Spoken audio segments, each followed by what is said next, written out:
We back. Good Monday. Let's see if we still cooking with grease, man.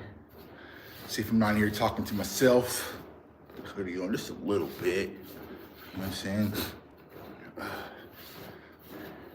Top of the morning, everybody.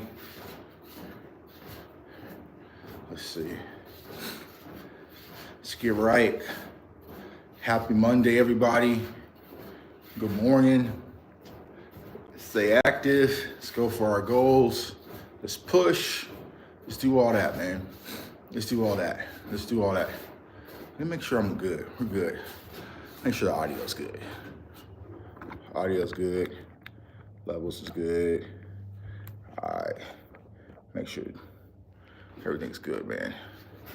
Everything's good, man. What's up, my dog? What's going on, C, man? Y'all can hear me good? We good? Tripod set up, we good? We back walking and talking on out, man. What's up, my dog? Good morning. You know what I'm saying? Salute to my dog, DMV. He was like, yo, Tuck, we need the walking talks back, man. Honestly, it was so cold. Like, it just wasn't, I couldn't do it, man. It was too freezing cold out here. But now it was manageable, man. We back to business. Supposed to be like 40 something today. I got shorts on, you know what I'm saying? We back to business, back walking and talking, man. Knees feeling good, so I ran before this. Ran before I went live. See what I'm saying? So we back grooving, man. We back grooving. My dog Dwayne in the building. Nova in the building. What's up with y'all, fellas? You know what I'm saying? I'm excited. I'm pumped up, man. Big week, you know what I'm saying? The first few weeks of January, it's kind of like weeks off for me, especially with the Cowboys getting eliminated from the playoffs, right? So, normally I'm traveling for playoffs, doing all that sorts of stuff. But since that didn't happen this year, I kind of, was chilling. But this week, man, it's back to work. I will be in Las Vegas this Wednesday for the Benavidez David Morale fight. Salute to PBC. Salute to MGM Grand for having me. So I'll be out there covering the fight live Wednesday through Sunday. Then I will come home Sunday, rest on Monday, and then I'll be in New Orleans for the Super Bowl for Super Bowl coverage. So for all you Eagles fans and Chiefs fans, tap in because we're going to be doing a lot of coverage out there for the Super Bowl. So unfortunately, my team won't be there, man, but it's going to be another fun 2 weeks, loaded 2 weeks. So then after that, I'll be taking off for the Combine. And then, yeah, man, so it's back to work. It's back to work, back to business. So, I'm back to getting locked in. Back to focusing, man. Greg, what's going on, broski? What's going on with you, bro? So, yeah, man, let's go ahead and get to it. Like I said, hopefully everyone is still pushing for your goals, man. Pushing for everything that you're striving for. Statistically, they say New Year's resolutions, like 70% of people has already just given up on their New Year's goals, right? Everyone's already given up, man. I don't want y'all to be y'all, right? I don't want that to be y'all. Don't be one of those people, one of those statistics that's already given up on their goals they set for the New Year's. Even if you got off to a rocky start, we still good. We can still fight through. We can still push, right? Finish things. Finish strong, right? So even if you got off a rocky start, you say, damn, Tuck, I had this goal. January didn't go well. Cool. Lock in today. Let's go push forward, man. Let's go push forward. Life happens, right? Goals are never linear. It's never just straight up, right? To get to your end destination. It's going to be jagged. It's going to be peaks and valleys, right? But what we got to do is keep moving forward in the right direction to get to what we're trying to accomplish, man. So I'm locked in. Like I said this morning, my knee has been feeling good again after my injury, so I can run. You know what I'm saying? I can run a little bit. Yeah, I'm back. Yeah, we back. You might turn these things into running talks. You know what I'm saying? You might get back to the running talks. You know what I'm saying? Forget that walking now. We moving. You know what I'm saying? So we back, man. Knees feeling good. I really want to turn it up and hurt myself again. Doctor was like, take it light. But as soon as I can move a little bit, I was back to running, man. So I'm back to getting my 2 miles in. That's why I'm probably breathing hard. I ran 2 miles this morning before I went live with y'all. And yeah, we gonna knock it out. What's up with them GTA streams, yo? Man, GTA 6 dropped. Y'all know I built the other gaming channel. I just never used it. for EA College. And I can still stream on that channel. It's just that I turned my studio where I normally do my shows into like a gaming studio, you know what I'm saying? Where I can stream and do all that stuff. But I hated being in my studio for everything. Like I was in studio when I'm doing shows with y'all. I was in my studio when I was doing my trading and stuff throughout the day. I was in my studio when I was playing video games.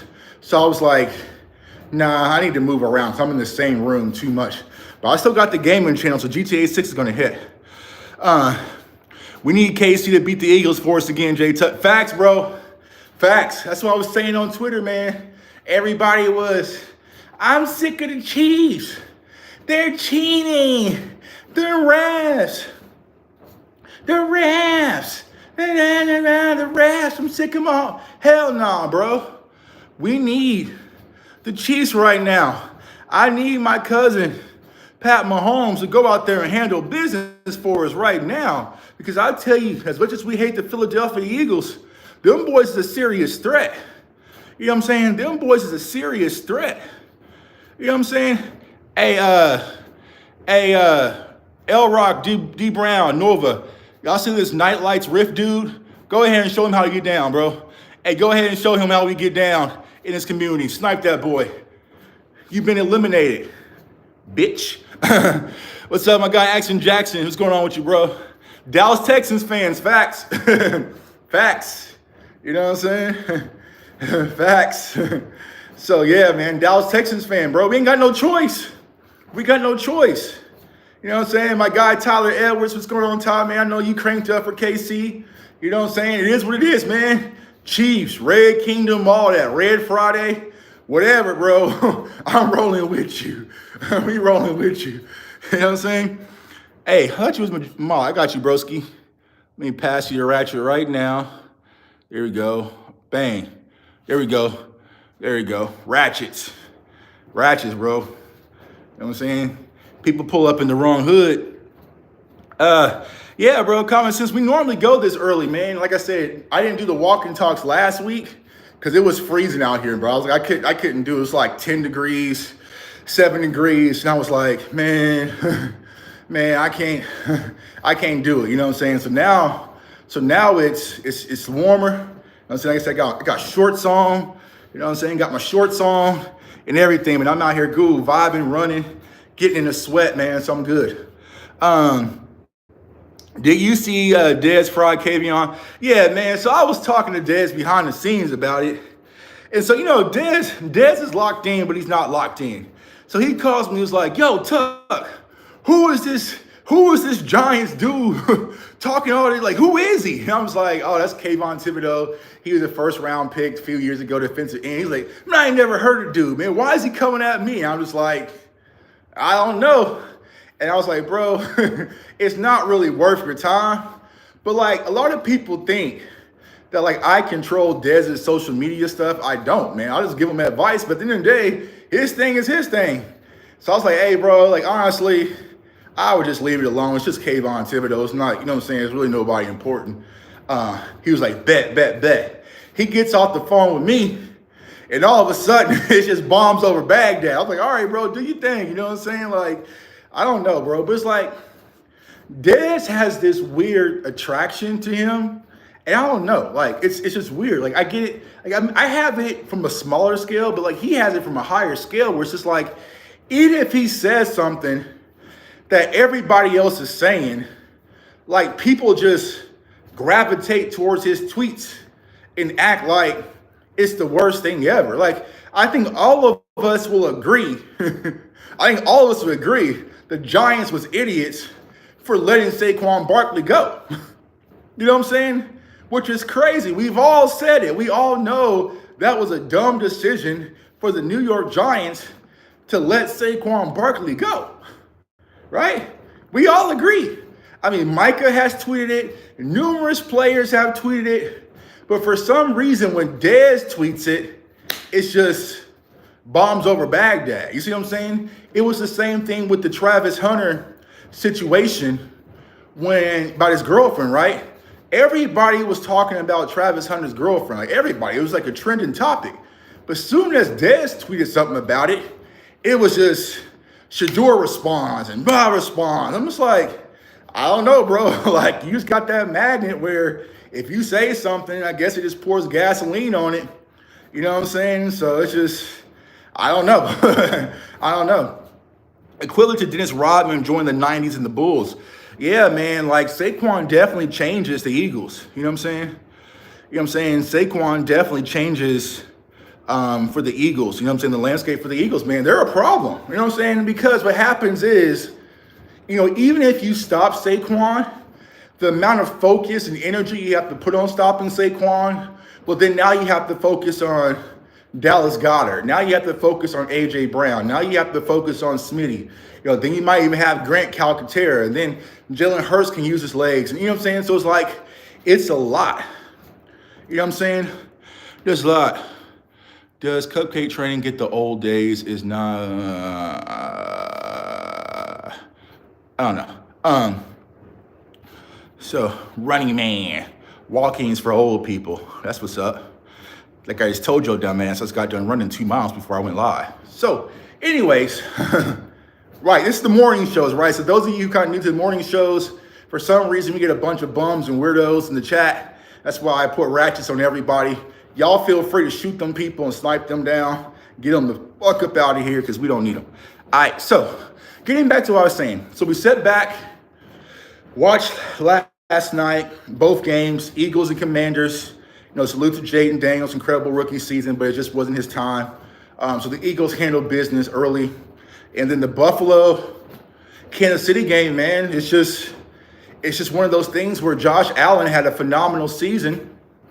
You just got one of those dogs in your way, man. Like, there's been so many athletes that had to deal with that, whether it was like, you know, Karl Malone and John Stockton, like, incredible duo.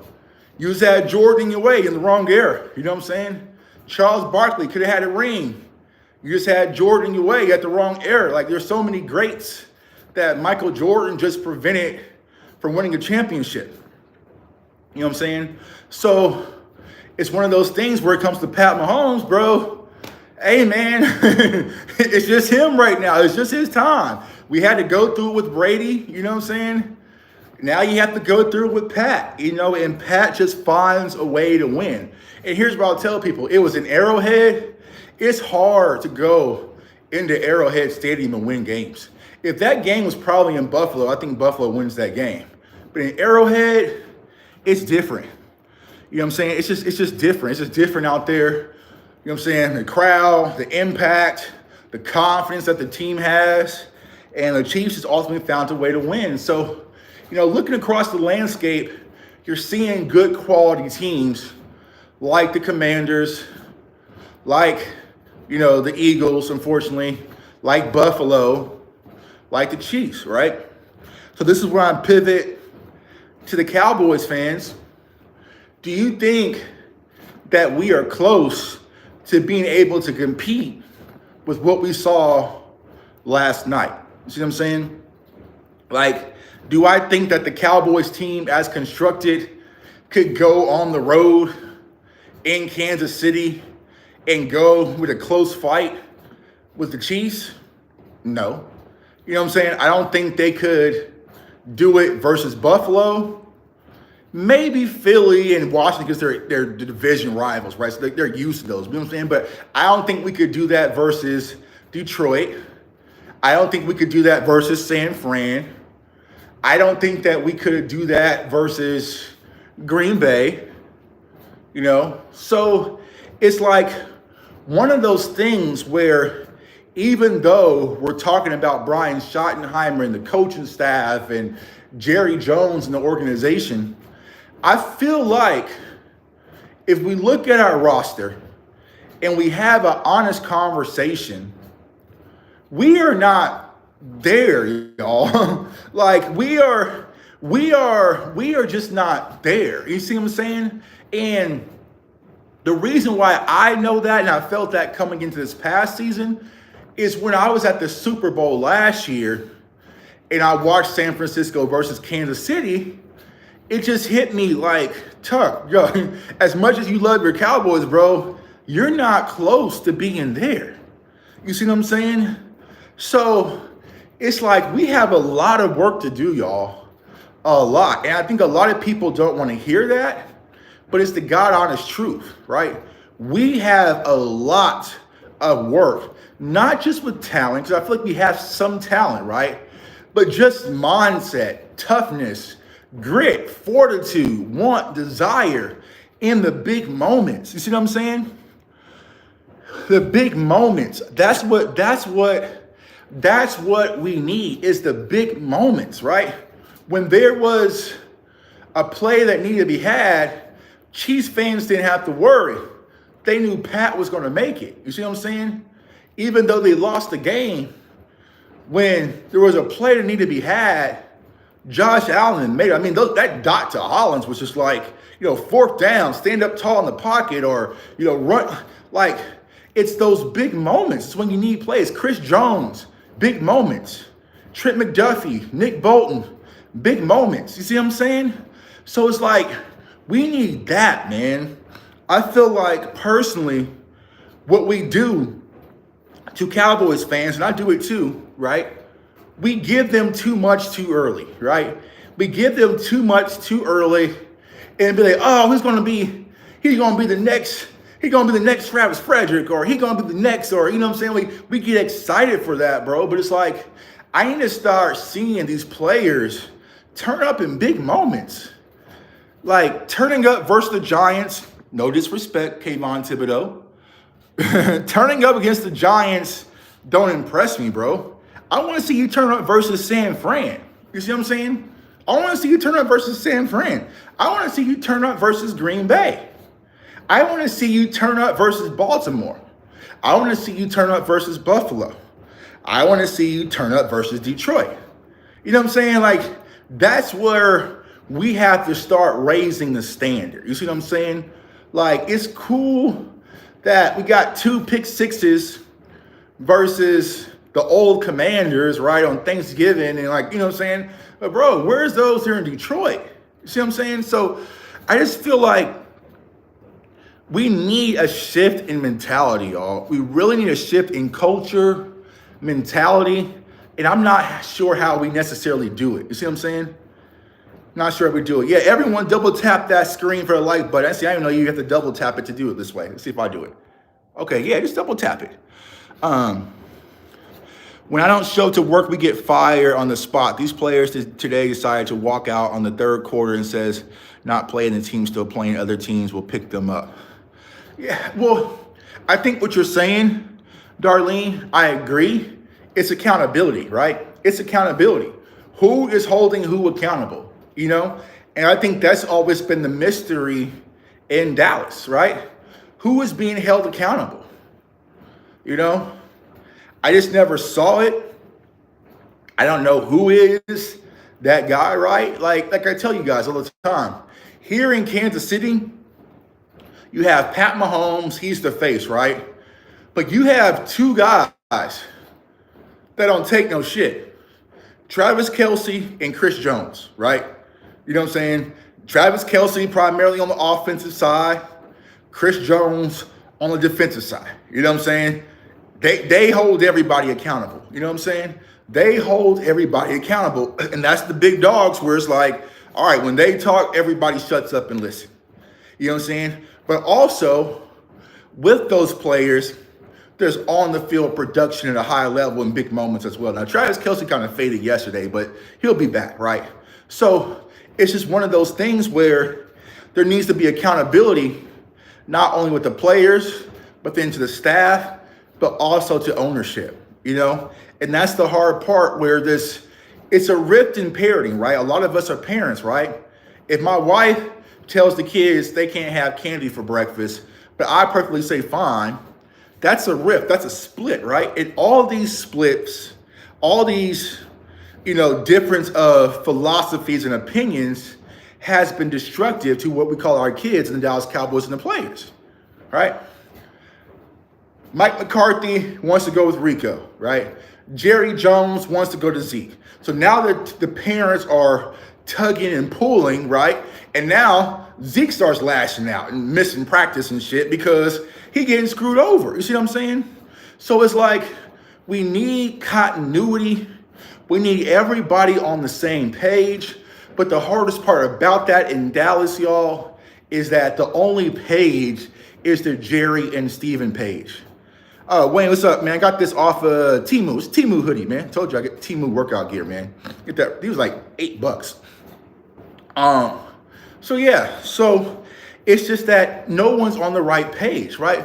Think about this. And it's funny, I was talking about this on Twitter last night.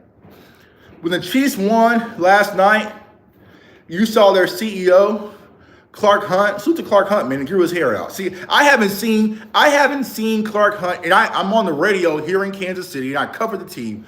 I haven't seen Clark Hunt since last year's Super Bowl, and he didn't even have his hair that long. I saw him yesterday, and he grew his hair out. You know what I'm saying? I was like, all right, Clark got a head full of hair, right?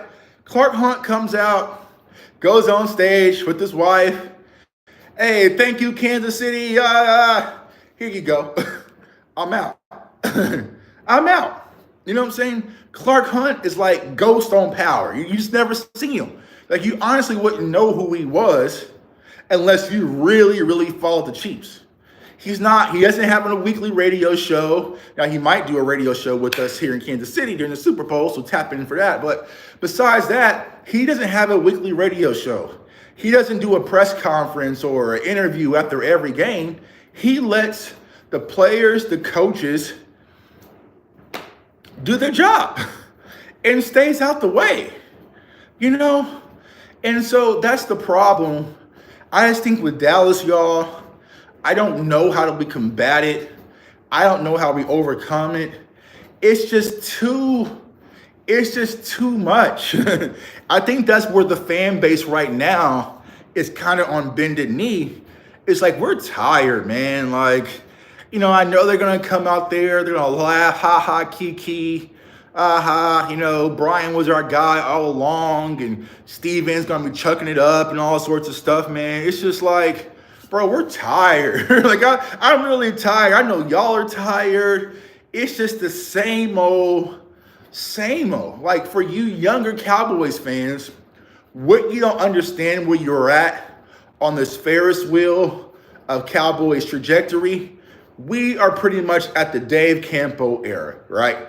For those of my older Cowboys fans, you kind of know what that felt like. Now, of course, we have a better quarterback than we had, but we're kind of in that Dave Campo recircle of the Dallas Cowboys organization, it feels like. It's just like, he's not the guy, right, but he's a guy. So we're probably going to have him for a few years and kind of, you know, it's just like nothing new, right? And I feel like I was talking to my dog Rome in DMV about this yesterday. The reason why I don't like the Schottenheimer hire is not anything personal with Schottenheimer. I think he's an incredible guy. I met him briefly when I was at a camp, spoke to him a little bit in passing. But incredible guy, high motor guy, young, energetic, right? The reason why I don't like the Schottenheimer hire, do you guys ever have friends who do this? I have a lot of friends who do this. And if my friends are watching, love you, right? But I have friends who will divorce their wives, right? So my dog DMV, right? I have friends who will divorce their wives, get a divorce, right? Boom, boom, boom, boom. And then go get a new spouse. But their new spouse looks, talks, and walks just like their old spouse. See what I'm saying? Like, I literally, like, y'all have people who do that, right? Y'all ever have people who get divorced and they end up getting back or marrying someone who looks just like their ex? You see what I'm saying? So I felt like when it comes to the Cowboys, bro, like, there's not going to be anything different when it comes to Brian Schottenheimer. You see what I'm saying? Because I was explaining this I think I was talking to Rome about this, right? Y'all remember how when Coach Zimmer came in, right? Coach Zimmer came in, he was with Deion in Colorado, he was outside at Minnesota, so he was completely unknown, right, to the Cowboys' ways once he came in for Dan Quinn, right? But since Coach Zimmer was an outside guy, he had a different viewpoint of our roster, right? So Coach Zimmer came in and saw Damone Clark, who was a starter, and said, oh, hell no. Oh, no, sir, I'm not rocking with that.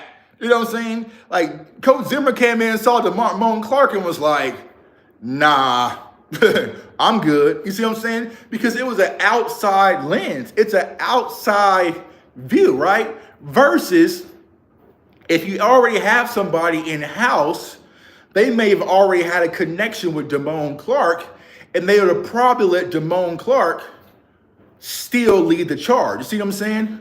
So that's why sometimes you want outside perspectives, right? If you have someone critiquing you, you bring in like a business consultant. You don't have a business consultant that works for the business, consulting the business. You bring in someone who's outside to come in and look at everything, look at your balance sheet, look at everything, you know what I'm saying? Because they're coming from an uncompromised view. You see what I'm saying? So what am I getting at? Let's take Brian Schottenheimer and someone like Jalen Tolbert, right? Jalen Tolbert has developed a close relationship with Brian Schottenheimer. He's been vocal about it. Schotty's been vocal about it. They're talking about their growth and everything, right? It's going to be hard for Brian Schottenheimer to say, Jalen Tolbert's not the guy. We need to go get a wide receiver, right? Because he already has a connection with Jalen Tolbert. You see what I'm saying? So if you ask, or Jerry and Steven ask him, what's your thoughts on Tolbert? It's already going to be in Schottenheimer to kind of vouch for Tolbert and like, hey, you know, he led the team in touchdowns last year. You know, he's a really hard worker. He's studying the playbook hard. You know, he's always asking questions. So he's already accepted Jalen Tolbert because he already has that connection. Versus if you were to went and got, let's say like a Ben Johnson or whatever, right? He may have came in and was like, nah, I'm good. Go get me Luther Burden, bro. You know what I'm saying? So that's the problem that we're running into when you have someone who's already tied to the Dallas Cowboys, the old model under Mike McCarthy. He's going to be, oh man, okay, well, Dak, I like a lot of the things that we were doing under Mike. Let's keep that. You know, Dak, what works for you, right? Let's keep that, right? Because Mike McCarthy had already did that. When they went from Kellen Moore to Mike McCarthy, they said, Dak, what are some things that you want to keep? All right, these are things that you want to keep. So they kept them, right? You know what I'm saying? So they kept them, right? I guarantee you that Brian Schottenheimer now is going to ask, what are some things, Dak, that you want to keep? There's going to be things that he's kept from Kellen. There's going to be things that he kept from Mike McCarthy. And they're going to add some new wrinkles from Brian Schottenheimer. But that Kellen, that McCarthy DNA is still going to be in our offense, y'all. You know what I'm saying? It's still going to be all, here we go again. That's one of my favorite songs, Jamal. So it's that McCarthy DNA is still going to be in the building. So that's just the way it is when you have an inside guy stepping into a new role, because he's already developed bonds. He's already developed relationships with some of these guys. See what I'm saying? So that's one of the things that we have to consider when you have an inside guy. Now that's offensively, right?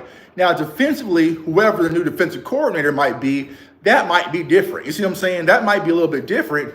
But when it comes to Schottenheimer, you know, he might mess around and say, Tolbert's my guy.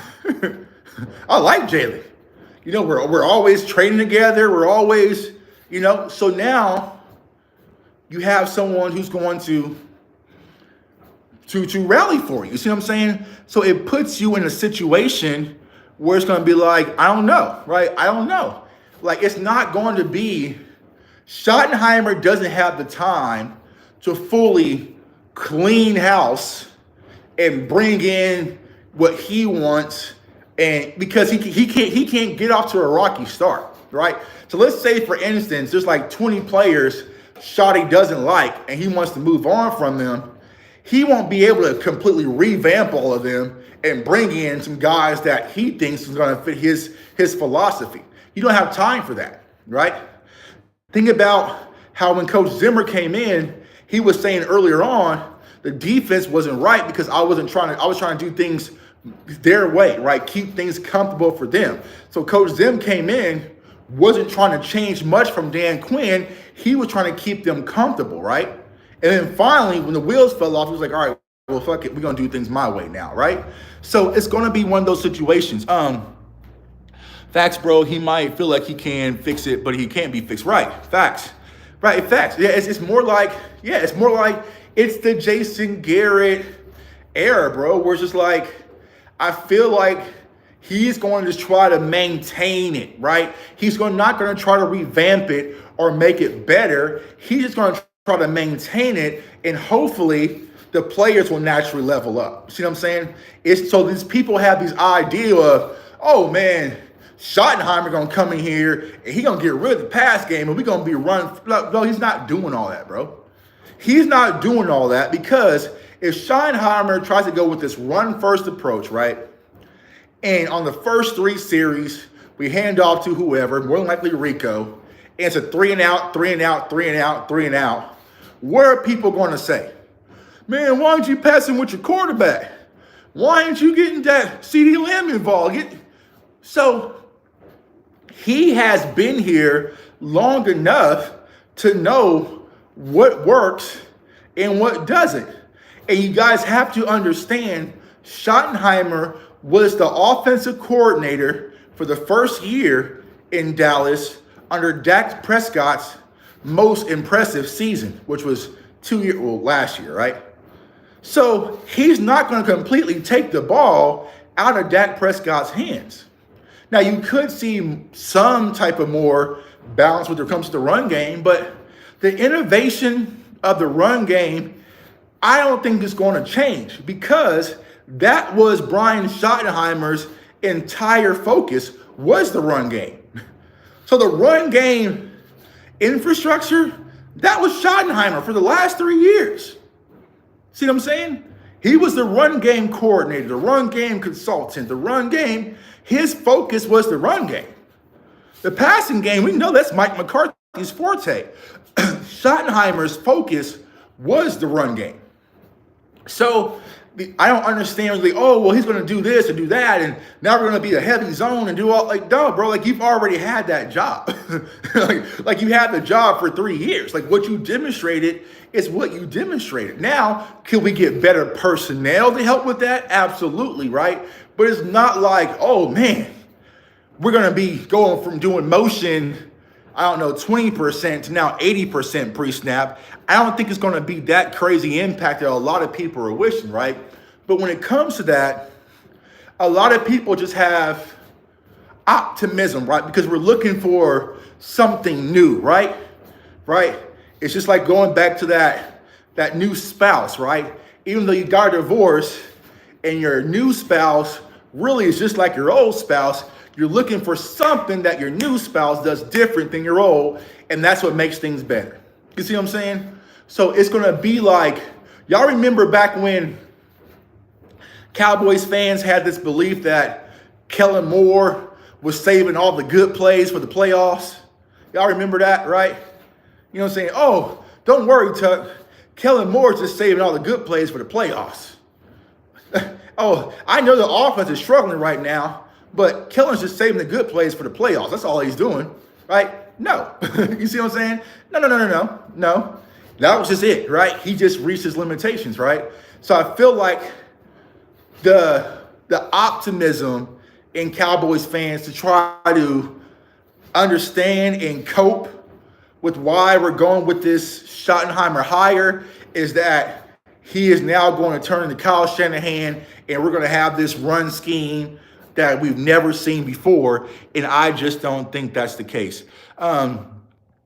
Maybe his philosophy with the running back can elevate, and that's what we hope for. Yeah, I think, because here's the thing, y'all. The running game hasn't been bad in Dallas. When we had Pollard and Zeke the year before, I wasn't really concerned about the running game. I think our running game was just fine. How do you fix the run game in Dallas? You get better running backs. I mean, no slight to Rico, dog. I feel like Rico gonna see me one day in person and try to swing on me, bro. No knock to Rico. No knock to Deuce. I love Deuce. My dog Tyler's a K-State Wildcat. Love Deuce, right? But how do you improve the Dallas Cowboys running game? You just go get better running backs.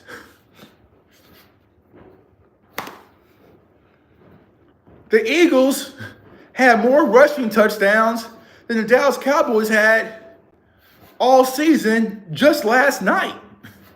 You see what I'm saying? James Cook has quadrupled damn near the amount of rushing touchdowns than Rico had. So how do you improve the run game in Dallas? You get better running backs. Let's just start there. Let's start there before we start talking about inside zone and outside zone and motion percentages and wham blocks and trap blocks and, pin and pull. Before we do any of that, how about we just go get better running backs first? All right. Step one, get better running backs. All right. You know what I'm saying? Like that's the very first step, right? And I just think that that's just where we are, Now you could go make it work if you have not elite running backs, right? But then you better be able to scheme your ass off, right? Right. Kyle Shanahan can scheme his ass off. That's why you can see, Christian McCaffrey comes out and then so-and-so comes in and the run game is still all right. You see what I'm saying? Because he can scheme his ass off like that. We need to use Hunter Lukey. I thought we were going to use Hunter Lukey, right? So I know everyone coins me as the Zeke lover, right? And I do like Zeke, right? But we could have used Hunter Lukey in that same capacity. That video that I showed you guys Saturday on the live show, Brian Schottenheimer himself was talking about how Hunter Lukey can do different things and play tight end and fullback and H-back and, all sorts of stuff. Well, use him like that. Use him like that, right? Use him like that. Y'all had a 1,000-yard rusher. Chiefs didn't come close. I mean, it's more than just rushing. We can't compare us to what the Chiefs do. You know what I'm saying? And I think that's where a lot of people really have things messed up. Well, Tuck, look at what the Chiefs are doing, and the Chiefs didn't take a running back early. Oh, but they got a quarterback early. They got a quarterback early. You know what I'm saying? Yeah. So I'm not going to sit here and say, we should build our offense in the same capacity as the Chiefs did. No. I would say if we're going to lean towards anybody, we should build it in the same capacity the Eagles did, not the Chiefs. No, we don't have that. We don't have Pat Mahomes, right? We don't have Andy Reid. We never had Andy Reid, right? We don't have Andy Reid. We don't have Travis Kelce. We don't have D-Hop. We don't have Xavier Worthy. We don't have Hollywood Brown. We can't build what they have. Now, can we build what the Eagles have? Yeah, absolutely. You know what I'm saying? There's only one Patrick Mahomes, only one Joe Montana, Terry Bradshaw. Yeah, they only come around every now and then, every blue moon, right? So it's like, to be like, the Chiefs don't run the ball as much, right? The Chiefs can just get any running back. Yeah, it would be nice. It would be nice.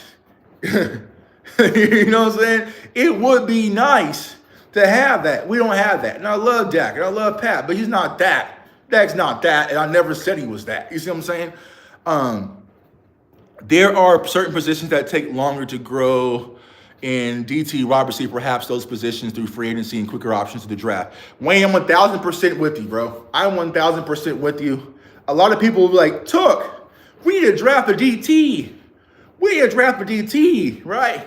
I want to draft a defensive tackle. I don't like this mock. You didn't draft a defensive tackle because I want to go buy one that's already established, right? You know what I'm saying? Y'all saw Jordan Phillips. Jordan Phillips just wanted to get his ass out of Dallas. You know what I'm saying? Jordan Phillips been playing lights out in Buffalo. He just wanted to go home. You know what I'm saying? But it's like, I want to go get grown-ass men defensive tackles. You know what I'm saying? Now, you can have some rookies. Look to my guy, Braden Fisk, and you know what I'm saying? The list goes on and on. Some guys that hit the ground running, but you got to get those guys early. You know what I'm saying? You got to get those guys like a Mason Graham early. And I doubt Mason Graham slides outside the top 10, right? So you got to go get those guys early. You know what I'm saying? But outside of that, right, I would say there was a quote. There was a quote on Twitter, I'm probably butchering it, but it was kind of dope, right? It says, I want to draft our speed and buy our trenches, right? And I think that's where I'm kind of at too, right? Like, you go get you some speed guys, you go get you some running backs, you go draft those guys and let the younger, a running back, Hampton and Genty will know the offense by damn near by the time he gets to camp, right? You know what I'm saying? So it doesn't take long for a running back to comprehend the playbook, right? Because their duties is very small, right? So you can go get an impact running back, or you can go get an impact wide receiver, right? You can go get impact, right? Instant impact guys that'll have that. And in the trenches, that's where you go spend some money. You know what I'm saying? That's where you go spend some money. If it's not Genty, I'm Team Burden now. Yeah, you know what I'm saying? I'm Burden too. I feel like even though I like Ibuka out of Ohio State, the one thing I like about Burden is, once again, moxie, or what they call in the scouting world, competitive toughness, right? But I call it moxie, nuts. You know what I'm saying? I want a wide receiver with some nuts. You see what I'm saying? That's what I want. I want dogs on our offense, right? I want dogs on our offense. I want some guys on our offense that's a little arrogant, right? We got to be a little bit, you know what I'm saying? Like, I want some of that. Can we get some Dezes on our offense? You know, I need some Dezes on the offense. Just one or two, not 17, right?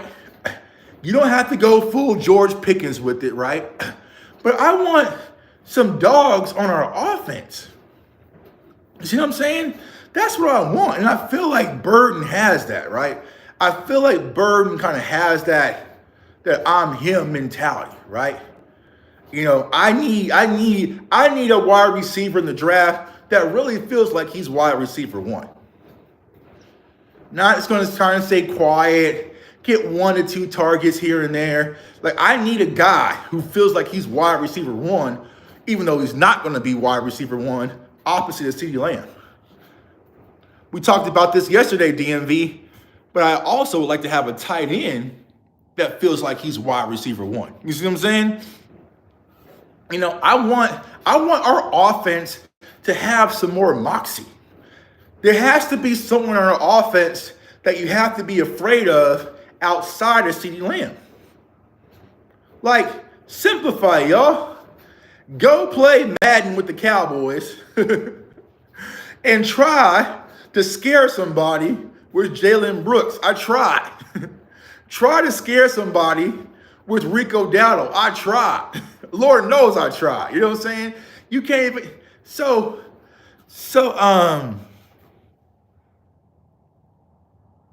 okay, cool. Tyler Warren. You know what I'm saying? Exactly. Now think. There will be so many people, oh my God, why did you draft a tight end? We already had Ferg, and then we had Schoonmaker. You drafted a tight end in the first round. I guarantee you Tyler Warren would change our offense completely. Completely. Especially for Dak Prescott, who is an inside-out reader. And what do I mean by that? Dak likes to look in the middle of the field before he gets his outside progressions, right? That's why you saw a player like Dalton Schultz have all these targets in Dallas, right? So if you were to say, you know what? I'm not going to care about these goofy charts. I'm not going to care about value. I'm going to care about instant impact. Yeah, you could go get Tyler Warren. Our offense improves as soon as you turn that card. You know what I'm saying? Appreciate you, Dwayne, for the $5 super chat. Great content, about to leave for work, but still listening. Appreciate you, my dog, man. Safe travels for work. Let's have a good Monday. Let's keep pushing out there, man. But yeah, Tyler Warren, instant impact, just like that. Life becomes better for everybody, right? Life becomes better for everybody. For everybody. Now, if you come out defensively, you have to watch for Tyler Warren. Yikes. All right. Now, let's say, for conversation's sake, now we mental mock drafting. Let's say we fucked around, shocked the world, went Tyler Warren at 12. Then we spun around the second round and got Judkins or Travion Henderson, or maybe Caleb Johnson slides a little bit. Oh, now we cooking a little bit. Oh, hold on. Now we're cooking a little bit, right? So you could go Tyler Warren, probably Judkins or Henderson, and then turn around maybe in the third, snag you a Trey Harris. Hey. Hey. Hold on, Shotty. Hold on for a minute. You know what I'm saying? So you have that capacity to go out there and do something like that and have instant impact guys. You know, if you went Tyler Warren, Travion Henderson, and then like Tez Johnson or something in the third, we back. we back. we back. We're good. You know? Because it's not like you're not going to see Tyler Warren and be like, oh, man, I think he's going to be a really good player in 3 years.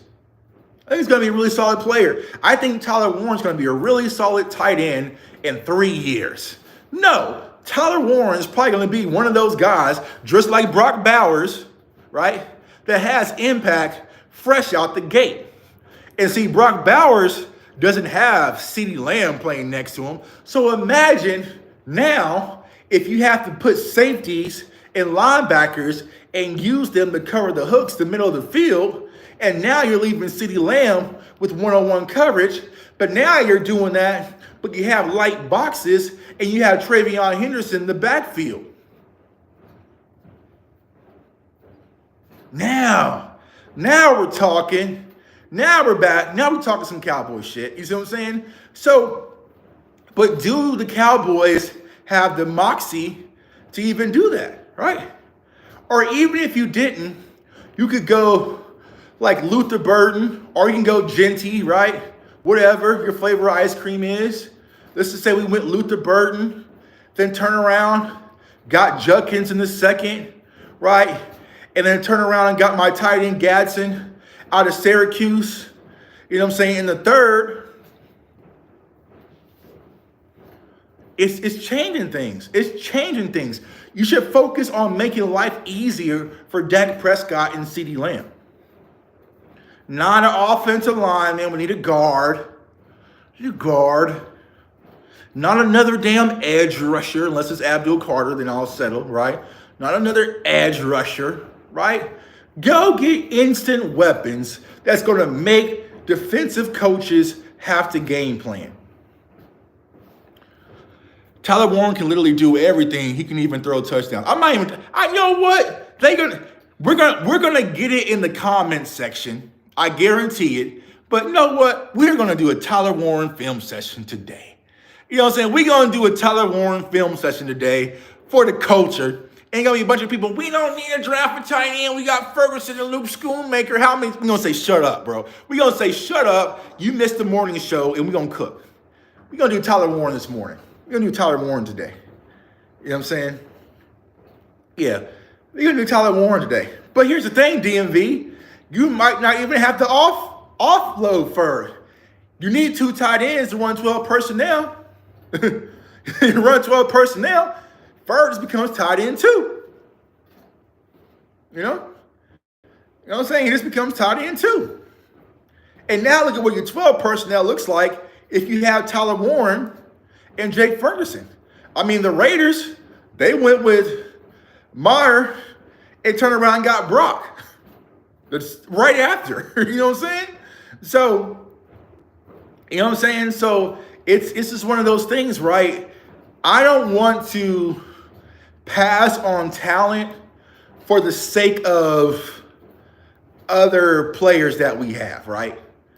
You know what I'm saying? 12 personnel play action with Ferg, CD, Warren, goddamn. See, Zach, you getting it, right? But see, that's having vision. That is understanding the game, right? That is football knowledge. Now, someone's gonna pull up a colorful ass chart and tell you why that makes zero sense to do that, right? But just from a football perspective, all I've been hearing is Brian Schottenheimer wants to do more play action. Brian Schottenheimer wants to run the ball more. People are making up shit about Brian Schottenheimer they don't even fucking know, right? But cool, if Brian Schottenheimer wants to do more play action, Warren, Ferg, CD, Judkins, play action away, buddy. Play action away, buddy. Play action away, bucko. Have at it. It says Ferg can't block for shit to be tight end too. We're going to have to figure it out, or we'll go with Schoonmaker. You know what I'm saying? You know what I'm saying?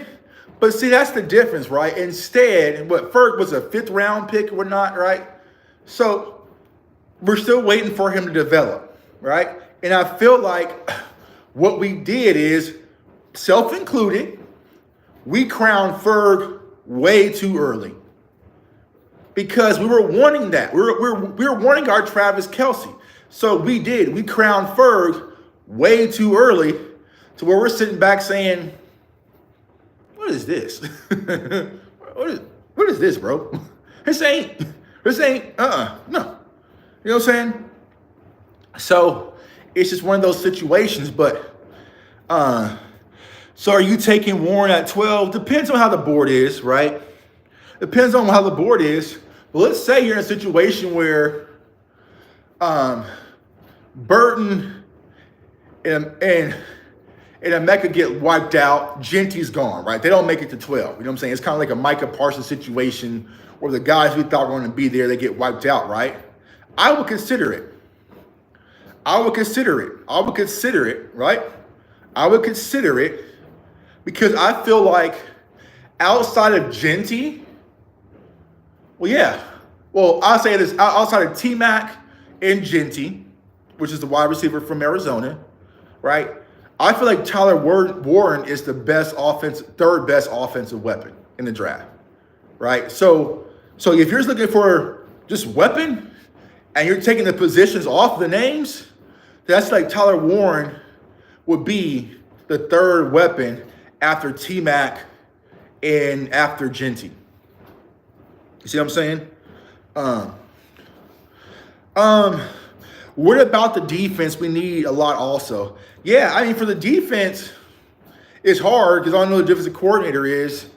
But, I'll say this also, it's going to depend on who we resign, y'all. And Judkins in the third would be hard depending on, he'd probably go early third, if that, right? But let's take Judkins out of it, right? You could possibly do Tyler Warren, Tez Johnson or Trey Harris, and then Devin Neal in the third. It'd be good. You know what I'm saying? I'm gonna mock that up for y'all. Now, of course, Twitter going tweet, right? Tuck, why you take a tight end? Why take a tight end? Because we had a whole conversation about doing it this morning. You missed out. That's why. Fly, Eagles, fly, man. Hey, listen. I will say this right now to all my Eagles subscribers who follow me and follow this channel. Once again, salute, whether you're on Twitter, Facebook, Instagram, because I have a lot of Eagles support, right? Y'all can send me questions to players y'all want to interview, and I'll interview them for y'all. Only for my subscribers, though. So if you're subscriber gang and you say, listen, Tuck, I want you to go interview Zach Bond and ask him this question for me, let me know. I will do that at the Super Bowl. So I'll give you guys coverage. You know what I'm saying? So for all my Eagles supporters, not every Eagles fan, and I know who you guys are because I see you guys enough, right? So if you guys are like, yo, Tuck, I want you to interview, because you know I'm going to interview Johnny Wilson. You know I'm going to interview Quinyon Mitchell. You know I'm going to interview, my draft guys, Grant Calcaterra, Milton Williams, Josh Sweat, Florida State. So you know what I'm saying? Yeah. So if you guys want me to interview certain players and ask questions for y'all, just let me know. Hit me up on Twitter, because a lot of this shit I'll be asking for y'all, not really for me, because I don't know what I'm saying. So this is what it is. I'm telling you right now. She gonna get mad if I start saying that all the time. Let's see here. Tyler Warren, I think it's a conversation to be had, y'all. It's a conversation to be had. I mean, if it's there, if the board gets wiped and the wide receivers are gone, you know what I'm saying? Wide receivers are gone. Genty is gone.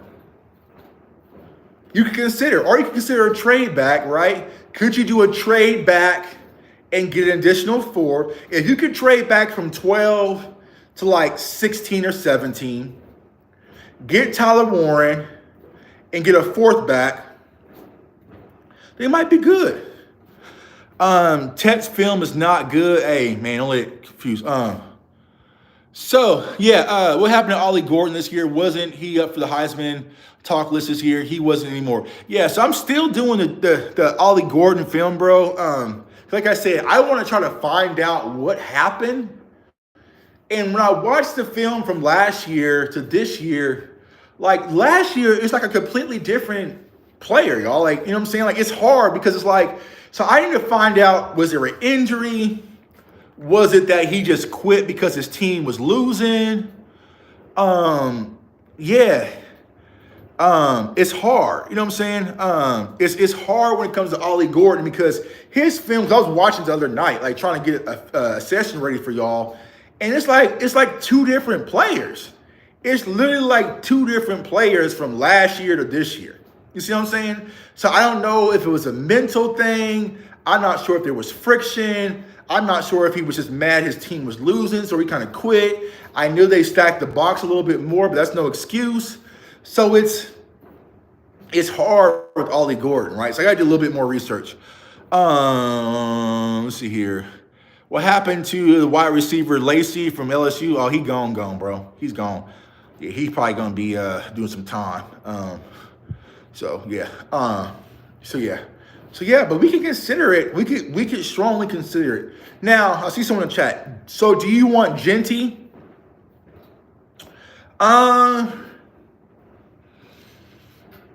Yes and no, right? Would I personally draft Genty in the first round? No, right? Me personally, I would not draft Genty in the first round, right? Here is why. Because I know that I can still get a very high quality back, if not equal, in the second or third, okay? Right? So if you tell me I can pass on Genty, but I mess around and got Amari and Hampton in the second or something like that, then I'm cool, right? Or if you tell me I pass on Genty, but I got Judkins or I got, Devin Neal, I'm cool on that, right? So that's why Jay Tuck, would not draft Genty in the first round, okay? Should the Cowboys draft Genty in the first round? 1,000%, right? Because I know if the Cowboys do not draft a first-round running back, they will sit and wait, they will get comfortable, and then they will get sniped in the 4th once again, because we don't have a 4th-round pick, and we will get wiped out, and we'll scramble for a 5th-round running back like a Oli Gordon. Then we'll half-ass use him, and the list goes on and on and on, right? But if the Cowboys draft Genty in the first round, they have to make him a workhorse back. You can't draft Genty in the first round and give him 10 carries, right? So they will force feed Genty, and it will force them to focus on the run game. See what I'm saying? So, not sure if that answers your question, but the Cowboys should 1,000% consider drafting Genty because how they operate. Now, here is the caveat. Yeah, I don't think Hampton's going to make it to the second round either. I mean, everybody's going to want Hampton, man. I feel like Hampton and Genty is going to be like Bijan and Gibbs, right? Because y'all remember how we were doing mocks and everyone was like, oh, we can get Gibbs in the second. No. Like, these other teams aren't stupid. They're sitting around watching Saquon go crazy and all. And Gibbs and Montgomery have these cute little nicknames, and they're going to want that too. They're going to want that too. See what I'm saying? So these teams are not going to let Amari and Hampton fade all the way until the second round. If Vegas gives us odds of how many running backs are going to draft in the first round, and they give us 2, we're going to slam the shit out of 2. I can pretty much guarantee there's going to be 2 running backs in the first round. I would be shocked if Amari and Hampton does not go first round. But what I was going to say about Genty, right? Genty. Back to Genty, right? Here's what we have to be aware of, Cowboys Nation. All right? Make sure I get my walks in, steps on, right? Here's what we have to be aware of. Free agency comes before the draft, all right? If the Dallas Cowboys sign Rico to a multi-year deal and it's anywhere 6 or above, he is your RB1 in Dallas, right? It just is what it is. If the Cowboys sign Rico for a multi-year deal and it's 6-7 mil, we can scratch Genty off that list. And what the hell is this dude doing? All right, hey, y'all know the vibes, man. If he doing too much, we can get him up out of here. Chuck, I don't. Yeah, so if he's gone, and we sign Rico, Rico's going to be our number 1 back, right? So we have to prepare ourselves for that tweet. You know what I'm saying? We have to prepare ourselves for that tweet. That the Dallas, he's back. Rico Dowdle just signed the Dallas Cowboys for a 3-year, $7 million. But if that happens, we can probably just scratch running back off at 12 and start focusing on their positions, right? So that's going to be the tail, right? It's going to be the tail. Now, a lot of people say let Rico walk.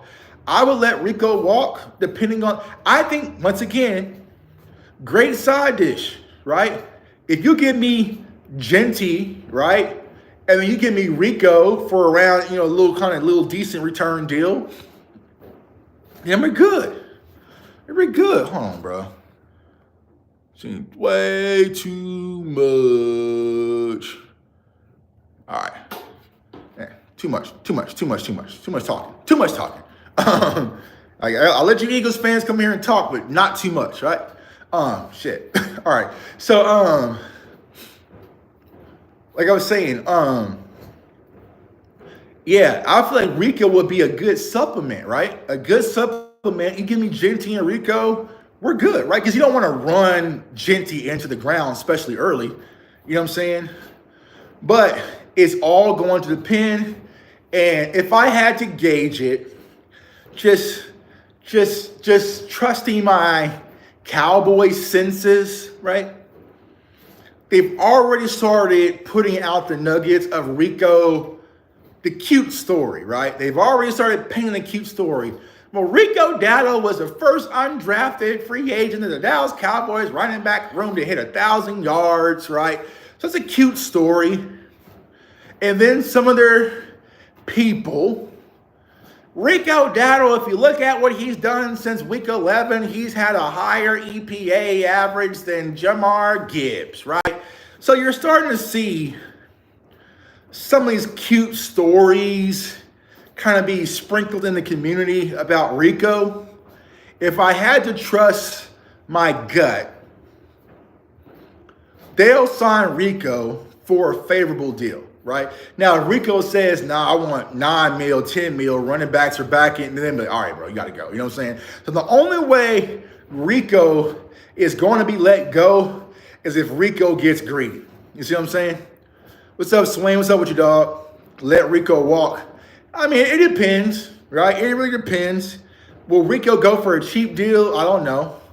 If he goes for a cheap deal, I'll take him.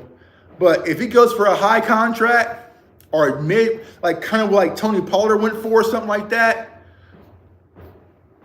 I don't know. Me personally, I would draft a running back, y'all.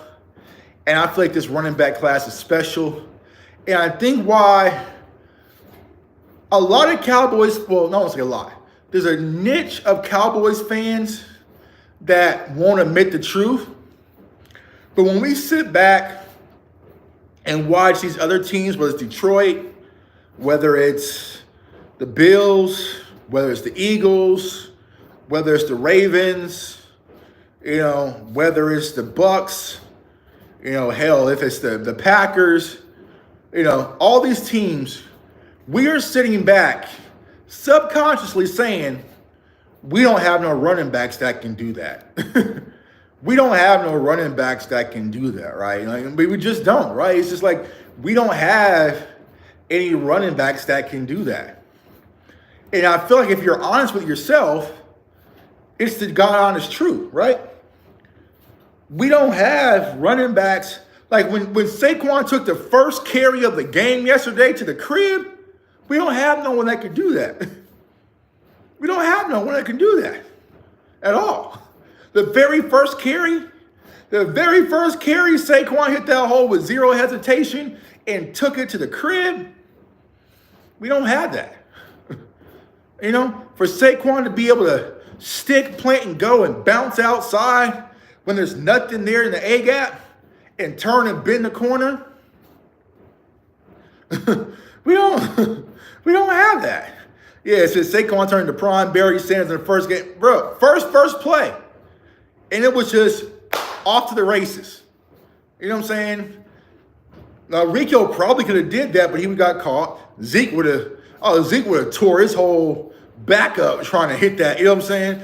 So it's like we just don't have. Now, maybe Deuce could possibly do it once he gets through the gap, but it's like we don't have that. So it's like I feel like I want a guy that can do that, right? We make the cute story about Rico getting 1,000 yards, which is nothing to scoff at, but let's keep it a buck. Wasn't getting in the end zone, and Bucky Irving didn't start starting until damn near week 6 almost, and he did it. You see what I'm saying? And he did it, right? So I want a guy that is a game changer at the position. And I think offensively, that's what we need. We need game changers at the offensive position to really help our offense get back to what it really needs to be on a consistent basis. Our offense shouldn't have to be based on whether Dak Prescott is on or off. That's the problem with their offense. If Dak is on, offense on. Dak is off, offense is off. Like there's no in between, right? There's no in between. We need to build our offense. Was like, man, Dak was kind of off, but shit, he's got the ball to Luther Burden, and he went crazy. Our CD went crazy. Like it wasn't, you know what I'm saying? It doesn't have to be Dak has to wear the hero cape, y'all. Now, here is the tough discussion about Dak Prescott, and we might do this a little bit more in depth when we get in the studio, right? But I want to talk to y'all about this because I know Twitter, they're just not, they're good people, but they're just not, we all had those people in class. It's like they're great, right? Great people in class, but when it was time to read out loud, they're just not, just not their thing, right? Here's the hard part. Tough conversation about Dak Prescott, y'all. I sat back, watched the Commanders versus Eagles. I saw Jalen Hurts, quarterback that can create with his legs when things hit the fan. I saw Jaden Daniels be able to create, extend plays, use his legs when things hit the fan. Then, After that game, I saw Pat Mahomes being able to use his legs, create, do things when things hit the fan, even ran a little read option, got into the end zone twice, right? Saw Josh Allen being able to use his legs, create when things hit the fan. I don't know if that's my quarterback no more. I don't know if that's my quarterback no more. I don't. I know 2 years ago, his MVP caliber season, Dak was using his legs. Dak was moving. All right, cool. I love when Dak is moving because people don't understand that's who Dak Prescott was coming out of Mississippi State. The way people talk about Hurts and some of these people, that's who Dak was. You know what I'm saying? But this past year, I'm not sure if it was coaching. I'm not sure if it was a conscious decision. I'm not sure if it was injuries. I did not see that. And then the moment we kind of pushed them, I was pushing them on Twitter. Clarence started pushing them in person. Dak Prescott takes off the run. He tears his hamstring off the bone. That's a concern, y'all. That's a concern. So if Dak is going to be a pocket primary quarterback, the conversation changes, and the personnel that we are going to have to put around him is going to have to be a whole lot different. You know? And so I'm not sure. We'll have to gauge it. But y'all remember, not this past season, the year prior, right? When we were playing in Philly, and even though he got short, he dove off and, tried to do the flip into the end zone in Philadelphia and came short, you know what I'm saying? Or those little things changes the course of the game. So is Dak going to be able to do that anymore? I don't know. You know what I'm saying? And it's a situation where I know Cowboys fans and Eagles fans be blah, blah, blah. I feel like Dak Prescott, to me, he feels a lot like Donovan McNabb. And for those of you who are younger, you might not know who Donovan McNabb was, but he's an Eagles quarterback, right? Donovan McNabb, the way people talk about Michael Vick and some of these, like the Randall Cunninghams, when Donovan McNabb took off, his takeoff was different because he had this size and ability where he was hard to tackle. You know what I'm saying? It was damn like a fullback taking off. See what I'm saying? So it's the same thing when it comes to Dak Prescott, is he had that same kind of brute force when he takes off. He's hard to tackle, right? But what did they do with McNabb? They nerfed him. Back then, they wanted everyone to be a pocket passer. You know what I'm saying? So then once McNabb started using his dual threat, he was decent, but he wasn't the same game changer, right? And I feel like with Dak, if you're going to make him just sit in the pocket and be a Peyton Manning, Drew Brees type quarterback, that changes a lot when it comes to his game. So we'll have to sit there and see it. But if Dak for the next 4 years is going to be that type of quarterback, y'all, it changes a lot because our offensive line, you never know with them, and you want to have that ability that if it's man and nothing's there, they can take off, they can take off. So that is a conversation. Yes, then Dak is going to need a running game. Exactly. You're going to have to give him a running game, bro. You can't have Dak dropping back, throwing 40, 45 times a game, and he's not a mobile quarterback anymore. Because if that's the case, right, all teams have to do is have a bend but don't break mentality where it's like, okay, he's carving up, but if he's throwing 40 times, all I need is 2 big mistakes. All I need is 2, right? It's a miscommunication or a ball to sail or a ball to pop off a wide receiver's hand to change the course of the game. So this is why for the Dallas Cowboys, I am pitching running back in the first round for them, right? 2016. What happened? Year prior, Romo goes down, right? Romo goes down. God damn, Romo gets hurt again. He's out, right? We happen to fail a little bit, and we got a top 5 pick, right?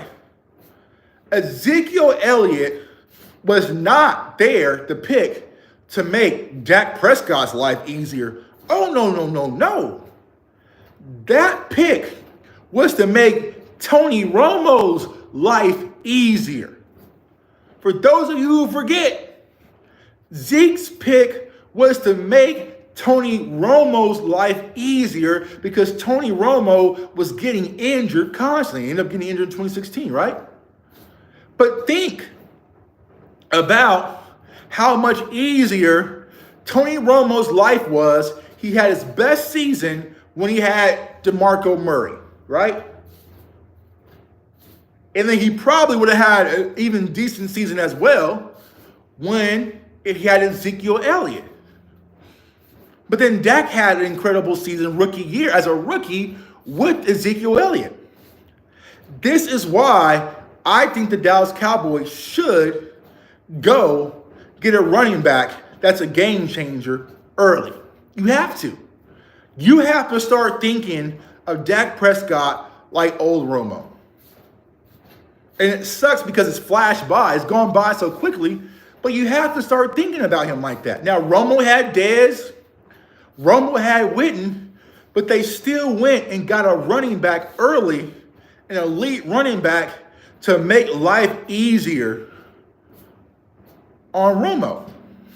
What's up, sis? What's up, Sadiqa? So that is where I'm at. Let's go get an elite running back to make life easier on Dak Prescott. We tried it, right? We tried running back by. It just doesn't work, y'all. It just doesn't work. We are the Dallas Cowboys. We are Tony Dorsett. We are Emmitt Smith. You know, we are running. Like when we think about the history of running backs, the Cowboys have had those ones. Why change that? Why change that to have complacency when it comes to the running back position?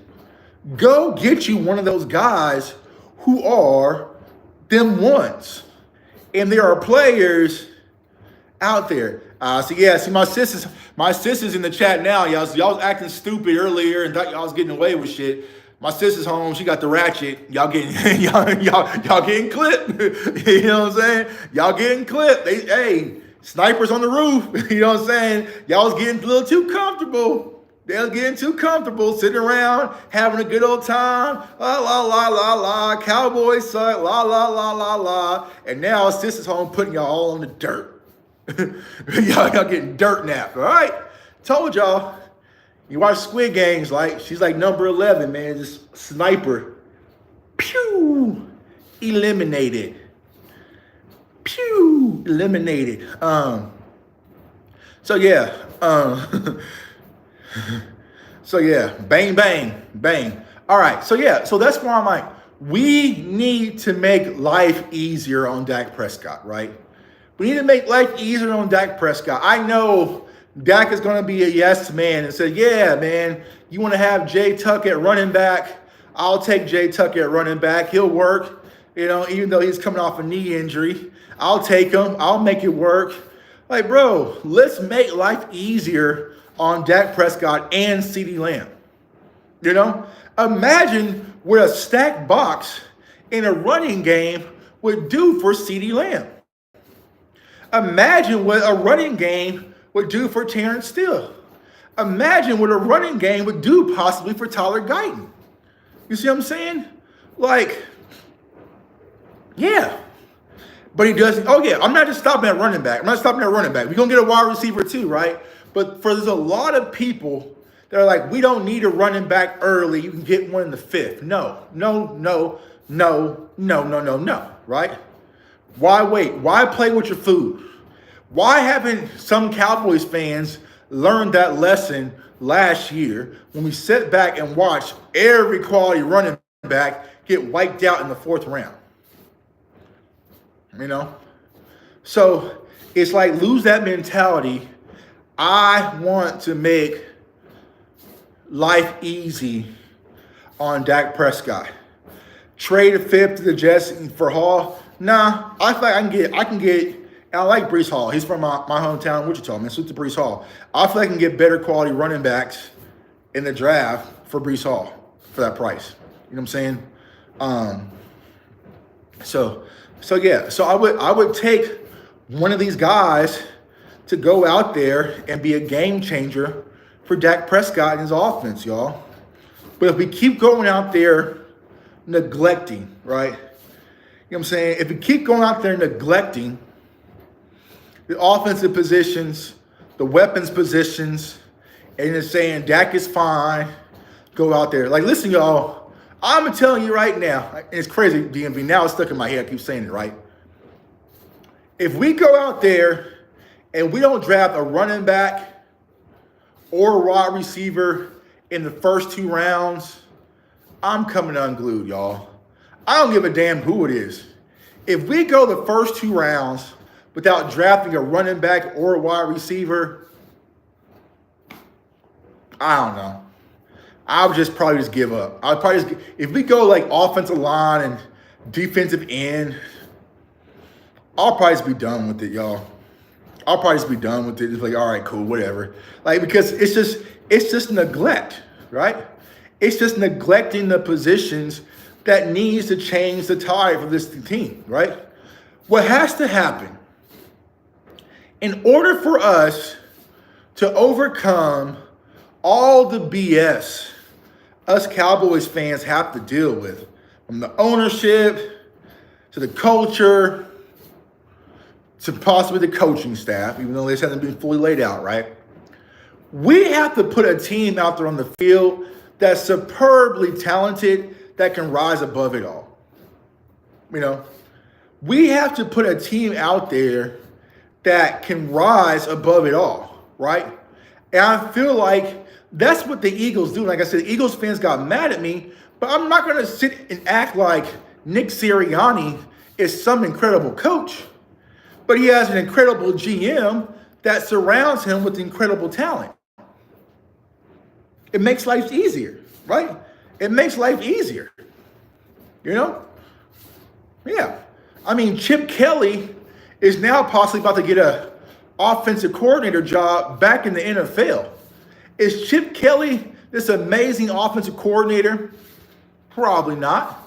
But you had Ibuka, you had Jeremiah Smith, you have Henderson, you had Judkins. It makes you look good. It makes you look good. Kellen Moore. Kellen Moore is now the lead candidate to get the head coaching job in New Orleans. Is Kellen Moore this great offensive coordinator? I think he's a decent offensive coordinator. But is he this great? Or do you have Saquon Barkley and A.J. Brown and Vontae Smith and Dallas Goedert and Jalen Hurts with the top-tier offensive line? You can help mask flaws with personnel. You can. You can. But if you're expecting a first-year coach to go out there in a competitive division and competitive conference and turn water into wine with undrafted guys and 5th and 6th round talent, good luck. Now, maybe Brian Schottenheimer is cold enough to do it. Maybe we just don't know, right? But if he's able to take a running back in the 6th round out of San Diego State and turn him into a 1,300-yard rusher, oh, then he's cold. He cold as hell. You know what I'm saying? My bad, bro. I was not familiar with your game, right? But we have to stop asking these coaches to turn water into wine. You know what I'm saying? Why did they turn water into wine? We need to just surround them with talent and make their jobs easier. It feels like the Cowboys do this thing is if they pay you, they want to make you work extra triple hard to prove your salary, right? It's weird. It's weird. Like, it's just like, all right, Dak, we're going to sign you, but we're going to strip your running backs away. We're going to strip your left tackle away. We're going to strip your wide receivers away. Now go out there and make it happen. See what I'm saying? Like, it's crazy. You know what I'm saying? It's crazy. It's crazy that, yeah, Jimmy's and Joe's, DMV. Jimmy's and Joe's. They do this weird thing where it's like, if we pay you, I'm going to take away and make you prove yourself. You know what I'm saying? You know what I'm saying? Like, goddamn. Hey, sis Marcos. Bang, bang. So what's up? Yeah. What's up, bro? Bang. Got him. All right. So, yeah. It's just one of those things where it's like, we have to finally be a player in free agency and also in the draft, right? I posted the graphic on Twitter. They posted it on the game last night about how active the Eagles was in free agency, but also hitting on their draft picks. So why do we sit back and watch Howie Roseman and the Eagles, even the Commanders did it, trading all over the place to acquire talent, and we're just sitting there like, la, la, la, la, la, la, la, la. Let's just trade back, la, la, la, la, la. You know what I'm saying? It's just that they're just complacent, right? They want to be the smartest guys in the room. They like the idea that they traded back and got Tyler Guyton and got Cooper Beebe. Like, that's their victory. That's their trophy. Oh, we traded back and we got two guys for the price of one. Well, then the Eagles was like, well, based off our other trades, we were still a playoff team, but we still had a pick earlier than you. And we were able to get Tyler Guyton. And we're able to spin the block and trade with the Commanders and turn around and get Cooper DeJean. And then years prior, they were able to get Jalen Carter. And the year prior to that, they were able to trade their picks and get A.J. Brown and still get Jordan Davis. Hey, good morning, EC. Good morning, right? So we pride ourselves on being the smartest team in the room, right? We like that we hit on a 6th round pick. You know what I'm saying? Or a 5th round pick or something like why not just go get instant impact? Like, why do we have to make it so complicated? We make football so complicated. All right, here's a list of top 100 guys. Here are the top guys. Just go get the top guys. Like, there are players who you know just from the scouting process that they are going to be one of them. Now, yes, is finding gems fun? Yes, I love finding gems, player, and you have to do that on day 3. But day 1, why is it always a reach back, right? There's no way you can tell me Mozzie Smith was a 1st round grade on anybody's draft board. If you have Mozzie Smith as a 1st round pick on your draft board, you need to be fired. You need to be fired. But instead, it was like, oh, well, Mozzie Smith was a 2nd round grade. He should have actually been a 3rd round grade if we're doing it right?